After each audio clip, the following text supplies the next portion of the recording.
जोड़ने के लिए अजय जांडियाल इस जानकारी के साथ आपका। और हम बात कर रहे थे उरी सेक्टर की, जहां से पाकिस्तान आतंकवादियों को भारत के अंदर भेजने की कोशिश कर रहा है, लेकिन स्थानीय लोग सीमा पार से आतंकवादियों को भेजकर शांति भंग करने के पाकिस्तान के बार बार के प्रयासों पर चिंतित भी हैं और सेना के साथ अटूट सतर्कता और सहयोग की आवश्यकता पर जोर भी देते हैं। इंडिया न्यूज की एक्सक्लूसिव रिपोर्ट देखिए। बीते कुछ दिनों से लगातार निरंतर रेखा से सटीक गांवों में एक अलग ही हलचल देखने को मिल रही है।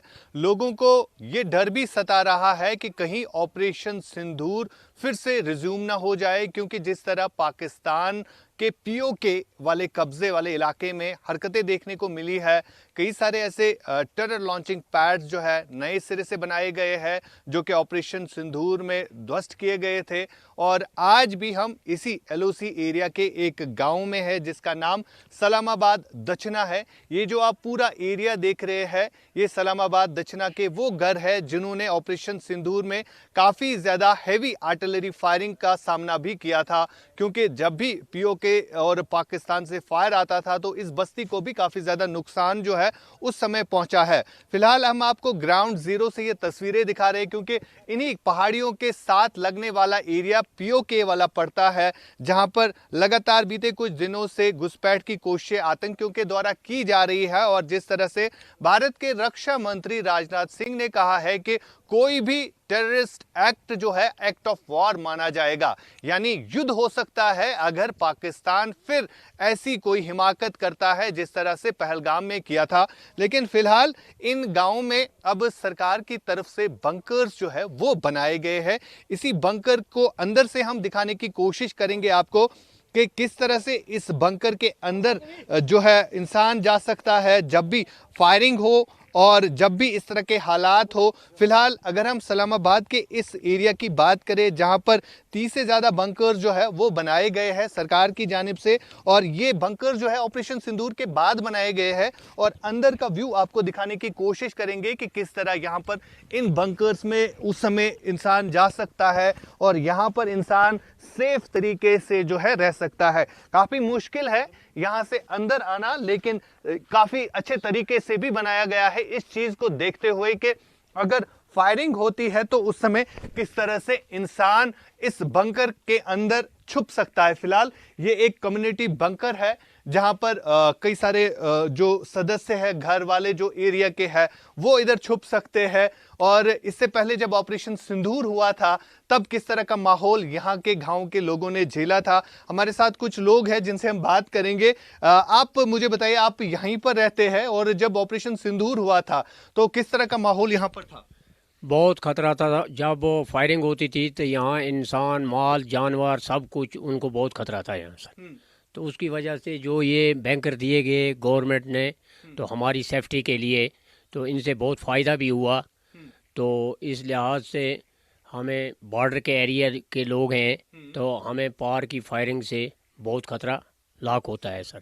अगर हम सलामाबाद के इस दक्षिणा गांव की बात करें, क्योंकि जब ऑपरेशन सिंदूर हुआ था तो उस समय कितने बंकर्स थे और उसके बाद ऑपरेशन सिंदूर के बाद कितने बंकर्स यहाँ पर आपके गांव में बना दिए गए? जब ऑपरेशन सिंदूर हुआ सर तो उस वक्त कोई बैंकर यहाँ नहीं था सर। उसके बाद ये बैंकर सरकार ने दिए, तो ये 27 कुल मिला के 27 बैंकर हैं सर। इस गांव में 27 बंकर? 27 बैंकर हैं, हाँ सर। तो जब फायर आता है तो आप अपने बच्चों को लेकर इस बंकर में? हाँ, इस बैंकर में आते हैं और हमसाए भी आते हैं, पड़ोसी सब कुछ आते हैं, अपने बच्चे, छोटे बच्चे, बुजुर्ग सब लेके यहाँ जान छुपाते हैं सर। जान छुपाते। फिलहाल इस बंकर का ओवरव्यू हम आपको दिखाने की कोशिश करेंगे कि किस तरह से ये बंकर जो है यहाँ पर बनाया गया है। ये बच्चे जो है इसी बंकर में छुप जाते हैं जब फायरिंग होती है, क्योंकि 2 दिन पहले हमने देखा कुपवारा सेक्टर से भी जो युद्ध विराम का उल्लंघन किया गया। और हमारे साथ रईस है जो कि यहाँ के निवासी है और एलओसी के एरिया में रहते हैं। रईस, आपसे जानना चाहूँगा, क्योंकि हालात जो है अब फिर से शायद जंग की ओर जा रहे हैं। जिस तरह की एक्टिविटी हम देख रहे हैं बीते कुछ दिनों से, कुपवारा से फायरिंग हुई और अब कहीं ना कहीं लगातार जो इन्फिल्ट्रेशन अटेम्प्ट्स भी बढ़ गए हैं ऑपरेशन सिंदूर के बाद। क्या लग रहा है आपको कि किस तरह के हालात जो है यहाँ पर इन एरियाज में लोगों को जो है सामना करना पड़ रहा है? देखिए, अगर बॉर्डर इलाके की बात करें तो हम हमेशा जो है जंग के लिए तैयार होते हैं, क्योंकि पता नहीं चलता है कि गोला कब और कहां से आएगा। क्योंकि हमने अक्सर जो है यहाँ पे शेलिंग देखी है इन बॉर्डर इलाके के लोगों ने, लेकिन इस चीज़ की कमी थी। इस वक्त आप बैंकर में हैं और बैंकर की कमी थी।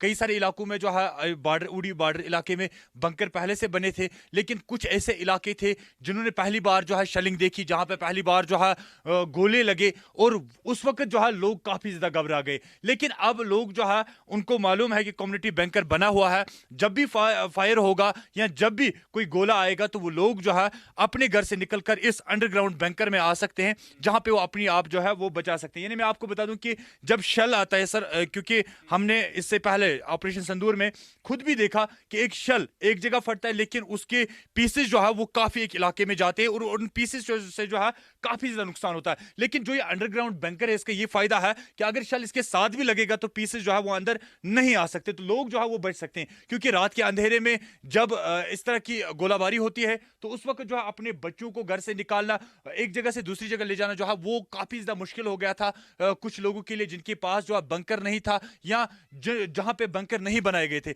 लेकिन अब लोग भी तैयार हैं और जो नौजवान है वो भारत की फौज के साथ साथ हैं और अपने बच्चों को छुपाने के लिए जो है ये जगह अब बन रही है। देखिए, जिस तरह से भारतीय सेना तैयार है, अगर युद्ध की स्थिति बनती है तो किस तरह से भारत उसमें मुकाबला करता है। हालांकि ऑपरेशन सिंदूर में किस तरह से भारत ने पाकिस्तान के कई सारे ठिकानों को ध्वस्त भी किया था, साथ साथ आतंकी ठिकाने भी ध्वस्त हुए थे, लेकिन अब आम लोग भी अब कहीं ना कहीं तैयार होते हुए नजर आ रहे हैं। जिस तरह से सरकार की तरफ से कई सारे बंकर्स इन एलओसी एरियाज में लोगों के लिए दिए गए हैं, और ये भी एक बंकर है जो हम आपको दिखा रहे हैं, जहां पर लोगों का मानना है कि सेना के साथ साथ वो भी तैयार है, अगर युद्ध की परिस्थिति बनती है तो किस तरह से वो मुकाबला करेंगे। एक और शख्स है जिनसे बात करेंगे। आप मुझे बताइए, जब ऑपरेशन सिंदूर हुआ था तो क्या फायरिंग यहाँ पर भी आई थी उस समय? हाँ सर, इधर भी आए थे। कम से कम यहाँ 20-25 गोले लगे गांव में, आगे नुकसान हुआ। यहाँ मकान के शीशे टूट गए, हमारे घरों के शीशे टूट गए, बच्चे लोग डर गए, हम लोग को घर छोड़ना पड़ गया, थोड़ा पीछे चले गए, कहीं रिश्तेदार के चले गए, बच्चा लोग को भेज दिया यहाँ से, घर में नहीं रह सके। हम वैसे जो बुजुर्ग हैं तो घर में ही रहे, तो कुछ इसकी भी हमको मतलब अगर ज़रूरत पड़ जाएगी तो इसमें भी आ जाएंगे हम, अगर ज़्यादा कुछ हो जाएगा। जान मोहम्मद खान है, इनकी ज़मीन में है ये, तो इसके लिए शुक्रिया सर। फिलहाल लोग जो है सरकार का भी शुक्रिया अदा कर रहे हैं, क्योंकि सरकार की तरफ से एलओसी के लोगों के लिए जो है अब राहत कहीं ना कहीं ये है, क्योंकि बंकर जो है बना दिए गए हैं। हालांकि अभी जो सिचुएशन बनी हुई है इन एलओसी एरियाज में, लोग कहीं ना कहीं डरे हुए हैं, और लोगों को भी ये लगने लगा है कि जिस तरह से पाकिस्तान हरकतें कर रहा है और लगातार सीजफायर वायलेशन हम देख रहे हैं या इन्फिल्ट्रेशन अटेम्प्ट जो है वो बढ़ गए हैं, जिसके चलते अब लोग जो है अपनी तैयारियां कर रहे हैं। फिरोज वानी के साथ उरी एलओसी से आशिक मीर, इंडिया न्यूज के लिए। उधर छत्तीसगढ़ के मुख्यमंत्री विष्णुदेव